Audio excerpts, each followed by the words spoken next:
Hi friends, कैसे हैं आप लोग। फ्रेंड्स, अपनी सेहत का ध्यान दीजिए। मैं बता रहा हूँ, कुछ नहीं है, इससे बढ़कर कुछ नहीं है। बार बार हर वीडियो में मैं अगर बता रहा हूँ तो इस चीज़ को प्लीज़ यहाँ पे रखिए। ठीक है, फिट रहिए, एक्सरसाइज करिए, कोई अच्छी सी हॉबी पकड़िए, गिटार सीखिए, लेकिन एक ऐसी हॉबी रखिए जो आपके प्रोफेशन से अलग हो।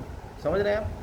और अच्छे कपड़े पहनिए, स्मार्ट दिखिए, हैंडसम दिखिए, बाकी सारी चीज़ें टक टक टक टक होती रहेंगी। ठीक है, अब देखिए फ्रेंड्स, आज का जो वीडियो है स्लोवाकिया के ऊपर है। बहुत सारे लोगों का ये डाउट है कि स्लोवाकिया में बार बार हमें एक मैसेज आ रहा है जिसमें लिखा हुआ है रेगुलेशन ऑफ गवर्नमेंट 383 113/223। ये रेगुलेशन क्या है और इस रेगुलेशन की वजह से हमारा वीज़ा रिजेक्ट क्यों हो रहा है या अपॉइंटमेंट नहीं मिल रहा। तो ये सारी चीज़ें इस वीडियो में मैं कवर करने वाला हूँ। अगर आप ये वीडियो देखेंगे तो आपकी समझ गए। ठीक है, तो देखिए मैं सबसे पहले ये जानिए कि अगर आप स्लोवाकिया जाते हैं तो आपको क्या बोला जाता है। आप, मैं या कोई भी जो मेरा इंडिया के नेबरिंग कंट्रीज़ वाले हैं, हम सभी होते हैं थर्ड कंट्री नेशनल। क्या बोलते हैं हमको? Third country national. इसीलिए अगर आपने देखा होगा तो उसमें लिखा होता है rules governing the third country nationals. Okay, anybody who's not a citizen of Slovakia and wishes to go to Slovakia for work is always termed or called as a third country national। ठीक है, तो इसीलिए देखिए इतनी बढ़िया country है Slovakia. उन्होंने इतनी अच्छी वेबसाइट निकाली है, मैं आपको दिखा रहा हूँ फ्रेंड्स। और अगर आप ये वेबसाइट देखेंगे तो आपकी बल्ले बल्ले हो जाएगी। ये देखिए यहाँ पे, ये है वेबसाइट का एड्रेस। देखिए वेबसाइट का नाम ही है www.foreign.gov.sk। ये देखिए यहाँ दिख रहा है आपको, देखिए यहाँ पे। ठीक है, और इसी से मैं आपको पूरा एक्सप्लेन करूँगा। सब कुछ है, सब कुछ अवेलेबल है। क्या अवेलेबल नहीं है? आप लोगों की बुद्धि। आप लोगों को सारी चीज़ें शॉर्टकट में चाहिए कि हाँ जल्दी हो जाए, जल्दी हो जाए। जल्दी एक ही चीज़ होगी, क्या? गड़बड़ है। समझ गए आप? तो देखिए अब ये साइट पे आप आ गए, देख लीजिए एक बार। ये साइट का एड्रेस आपने देख लिया। ठीक है, ध्यान से देखिए फ्रेंड, बहुत इंपॉर्टेंट है। मैं इसी से आपको पूरा एक्सप्लेन करने वाला हूँ। ठीक है, ऑफिशियल स्लोवाकिया गवर्नमेंट की साइट।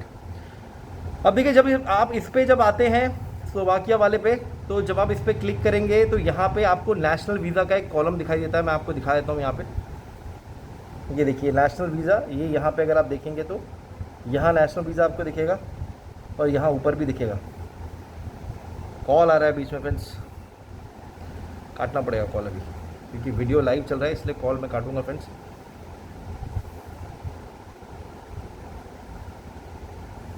ये देखिए, ये नेशनल वीज़ा आप देख रहे हैं यहाँ पे। अब नेशनल वीज़ा को यहाँ पे इन्होंने एक्सप्लेन किया है। और देखिए अगर आप देखेंगे तो इन्होंने सारे रेगुलेशंस भी यहाँ पे दिए हैं। ये देखिए, ये सब मैं बताने वाला हूँ। ठीक है फ्रेंड्स, आप वीडियो देखिए। अब देखिए सबसे पहले इस चीज़ को जानिए फ्रेंड्स कि अगर आपको नेशनल वीज़ा मिलेगा तो जो conditions of granting of the national visa are regulated by the act 404/211, मतलब 400.2011। ये देखिए, ये जो एक्ट यहाँ दिखा रहा हूँ मैं आपको, ये एक्ट होता है जिससे आपको नेशनल वीज़ा मिलता है। 404/2011, 404/211। 211 मतलब 211 में 2011 में ये इशू हुआ था और 404 नोटिफिकेशन नंबर है। ठीक है, मतलब सोचिए कितना पुराना एक्ट है, आज से 13 साल पुराना।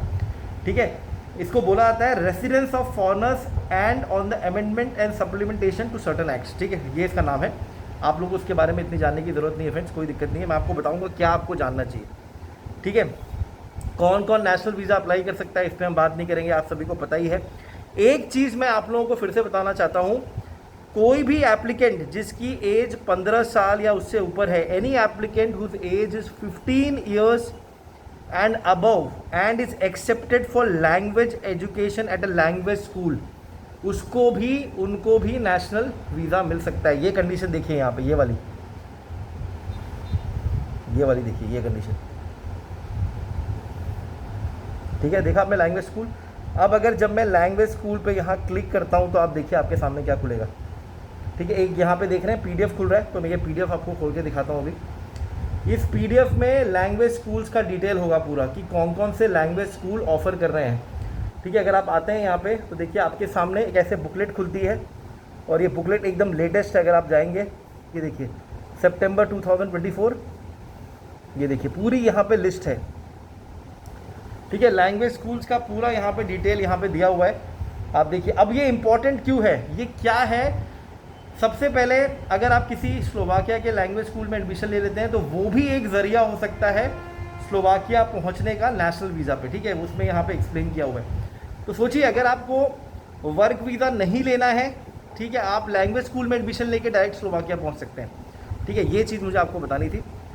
ठीक है, अब हम आते हैं उसके ऊपर जो सबसे इम्पोर्टेंट था। ठीक है, अब देखिए यहाँ पे based on the resolution of the government of Slovak Republic number 731/8/12/2021 on the higher education, मैंने आपको बता दिया कौन कौन से प्रोग्राम्स कवर्ड हैं। अगर आपको चाहिए तो आप देख लीजिएगा। अब आ रहा है आपका सबसे इम्पॉर्टेंट जो है 383 वाला रूल, जो सब मुझसे पूछ रहे हैं 383 क्या है?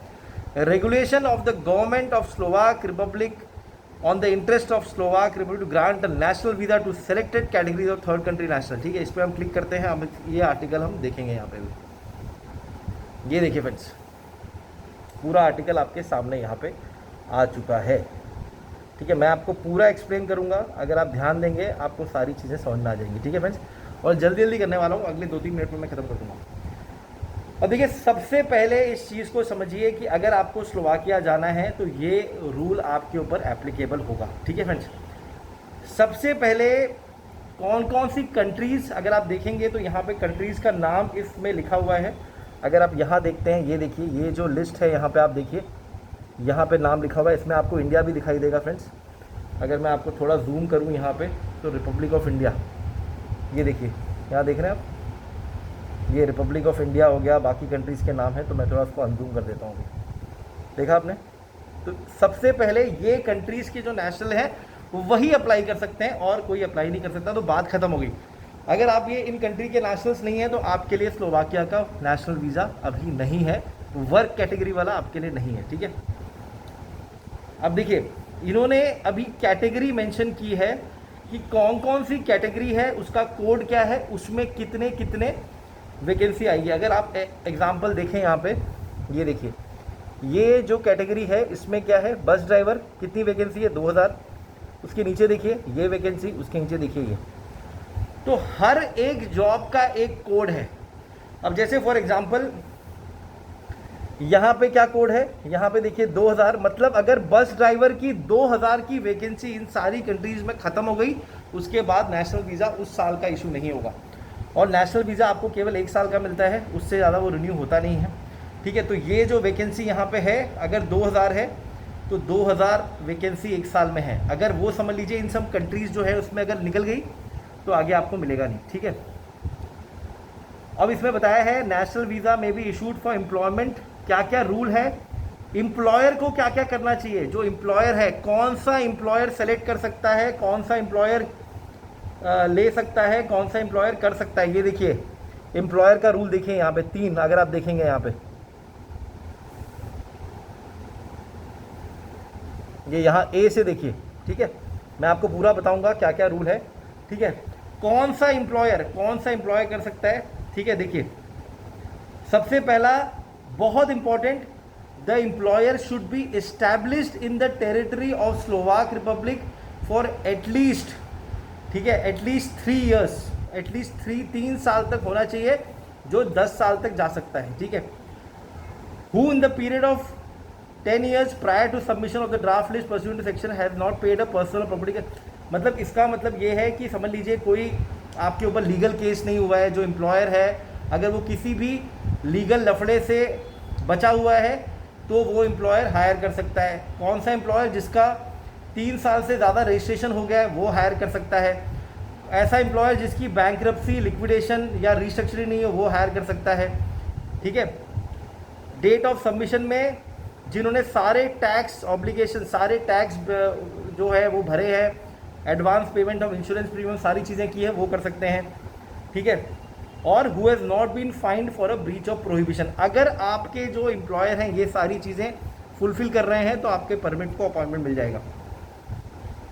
समझ गए फ्रेंड्स? तो इस चीज़ को आप समझिए, क्योंकि अगर ये आपके एम्प्लॉयर के पास ये सारी चीज़ें नहीं हैं, ये लॉ नहीं है, जो लॉ मैं आपको दिखा रहा हूँ, ये देखिए collection of laws of Slovakia, ये जो मैं आपको दिखा रहा हूँ, अगर ये नहीं है तो फिर क्या होगा? आप कितना भी कोशिश कर लीजिए। अगर आपने अभी एक सब्सक्राइबर थे, उन्होंने बोला सर मैं ब्लैक में अपॉइंटमेंट लेता हूँ, अगर आपका एम्प्लॉयर अप्रूव्ड ही नहीं है, ये सारी कंडीशन फुलफिल नहीं कर रहा है, आप ब्लैक में लीजिए, वाइट में लीजिए, आपको वीज़ा मिलेगा ही नहीं, एम्बेसी आपका वीज़ा रिजेक्ट कर देगी। तो इसीलिए फ्रेंड्स प्लीज़ ये लॉ पढ़िए। जो मैंने आपको बताया मोटा मोटा इतना ही है, इससे ज़्यादा आपको जानने की ज़रूरत नहीं है।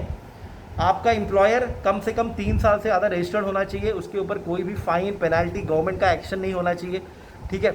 जो कंट्रीज़ यहाँ लॉ में मेंशन है, उन्हीं कंट्री के नेशनल्स को स्लोवाकिया नेशनल वीज़ा वर्क का मिल सकता है और किसी को नहीं मिल सकता। दूसरा तरीका क्या है, मैंने आपको बताया 15 साल से ऊपर अगर आपकी एज है, आप स्लोवाकिया के लैंग्वेज स्कूल, मैंने आपको लिस्ट दिखाई, उसमें एडमिशन ले सकते हैं, ठीक है फ्रेंड्स। ध्यान रखिए 15 जुलाई के बाद स्लोवाकिया का रूल चेंज हुआ है, बहुत सारे रूल्स आ रहे हैं, दिमाग लगा के अप्लाई करिए, ब्लैक में अपॉइंटमेंट मत लीजिए।